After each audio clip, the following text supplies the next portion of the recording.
Labelle.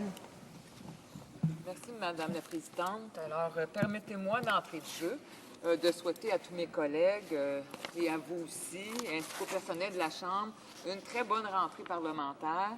Et je suis très heureuse aujourd'hui de prendre la parole dès la première journée sur le projet de loi C-300. Le Bloc québécois va appuyer le projet de loi C-300 parce que, selon nous, c'est un premier pas dans la bonne direction. Actuellement, il n'existe malheureusement pas de mécanisme adéquat pour réguler les activités des compagnies minières, pétrolières et gazières canadiennes à l'étranger. C'est une situation insensée qui doit absolument être changée. Nous savons bel et bien que le Canada est l'un des leaders mondiaux dans le domaine de l'industrie minière, donc les compagnies canadiennes doivent adopter une attitude exemplaire. La grande majorité des compagnies minières canadiennes qui ont des activités à l'étranger respectueuses des populations locales et de l'environnement. Mais force est de constater que depuis quelques années, des entreprises minières canadiennes ont été associées, de près ou de loin, à des déplacements forcés de population, à d'importants désastres environnementaux, à du soutien à des régimes répressifs, à de graves violations des droits de la personne, et certaines font même appel à des groupes armés, tels que des milices ou des agences de sécurité, pour assurer leur protection. Encore trop de conflits perdurent les communautés et les compagnies minières, et encore trop de défenseurs des droits de la personne sont victimes d'abus psychologiques, d'enlèvements et parfois même de meurtres. Alors, les activités extractives doivent être encadrées pour qu'elles ne mettent pas en danger le développement durable des populations locales ainsi que la santé et la sécurité des gens. Voilà plusieurs raisons qui expliquent l'importance que les compagnies canadiennes soient tenues de rendre compte de l'impact de leur activité à l'étranger. Le Québécois préconise un mécanisme clair, indépendant et transparent qui permet d'avoir une reddition de comptes et qui permet également de surveiller le respect des normes de responsabilité par les sociétés canadiennes. Madame la Présidente, si nous sommes aujourd'hui à débattre de C-300 et de ses amendements, c'est parce qu'il y a urgence d'agir. Il y a beaucoup trop de personnes affectées par la négligence de certaines compagnies canadiennes pour fermer les yeux sur cet enjeu grave. Oui, actuellement, des graves lacunes, et ce n'est pas nous qui l'inventons. Plusieurs personnes sont venues à plusieurs reprises témoigner devant le Comité permanent des affaires étrangères et du développement international.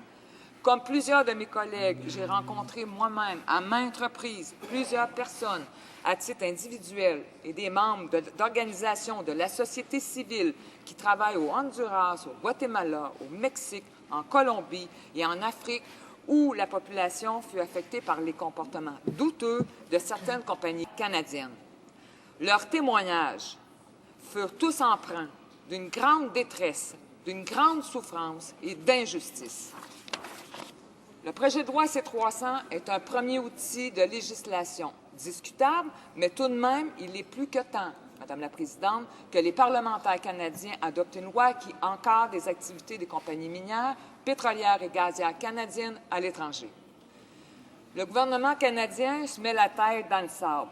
Si les mesures volontaires qu'il a proposées sont des mécanismes de dissuasion efficaces, ce gouvernement refuse toute forme d'encadrement judiciaire des compagnies canadiennes, imputant cette surveillance aux États hôtes, même si ce dernier ne possède pas les ressources nécessaires pour gérer la situation.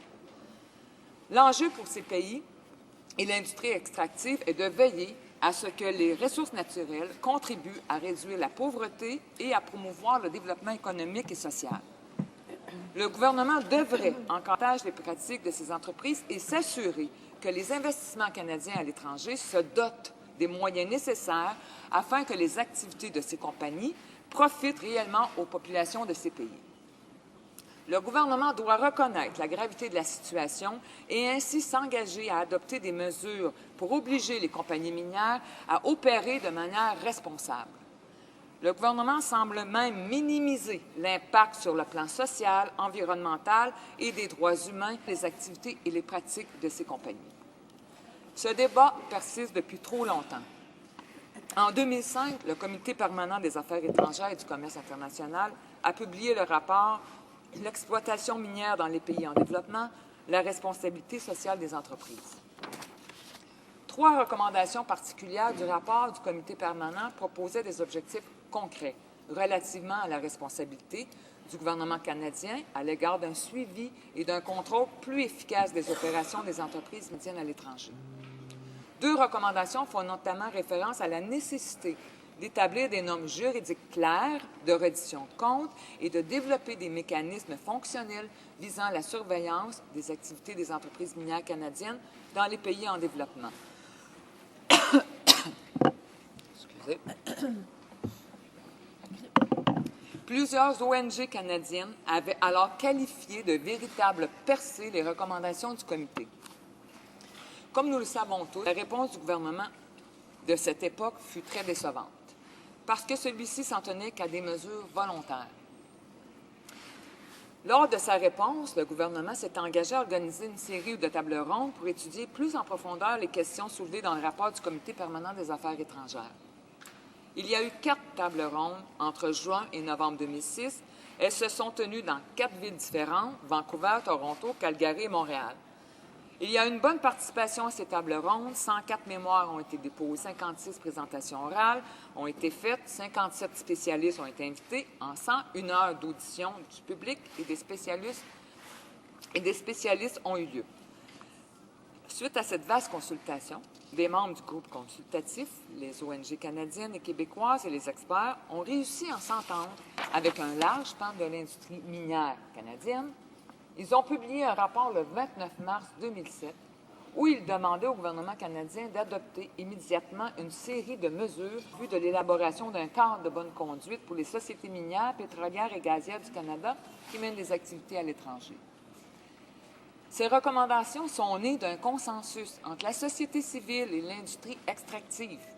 Le rapport recommande de mettre sur pied un cadre canadien de responsabilité sociale des entreprises extractives. Entre autres, il recommande de créer un ombudsman indépendant qui recevrait les plaintes quant aux activités des sociétés canadiennes à l'étranger, former un comité tripartite pour contrôler le respect des normes. Ce comité serait formé par des membres du gouvernement, de la société civile et de l'industrie extractive. Créer un groupe consultatif pour conseiller le gouvernement quant à l'amélioration de la responsabilité sociale des entreprises. Le rapport recommande surtout que les compagnies délinquantes n'aient plus le droit aux avantages fiscaux, garanties de prêts et autres d'aides du gouvernement. Le gouvernement conservateur a pris 2 ans pour répondre au rapport des tables rondes. Suite aux recommandations des parlementaires et ensuite celles des membres du groupe consultatif qui ont pris part aux tables rondes, le gouvernement conservateur a choisi de faire abstraction de celle-ci et s'est contenté de créer un organisme bidon qui n'imposera ni règles ni conséquences aux entreprises qui polluent ou qui bafouent les droits de la personne.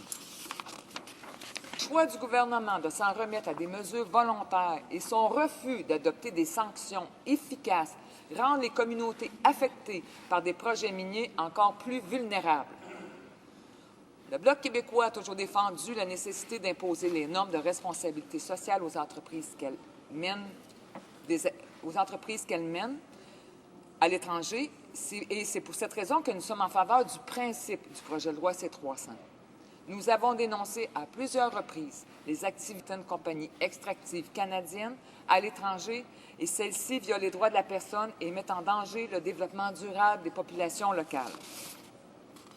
En terminant, Madame la Présidente, le projet de loi C-300 aura permis de maintenir un débat d'idées sur la responsabilité sociale des compagnies minières, pétrolières et gazières canadiennes à l'étranger. Plusieurs groupes se sont mobilisés afin de faire entendre leur appui à C-300. La société civile a profité de cette occasion pour informer les parlementaires et la population de la nécessité d'encadrer les activités des compagnies minières à l'étranger. Merci, Madame la Présidente.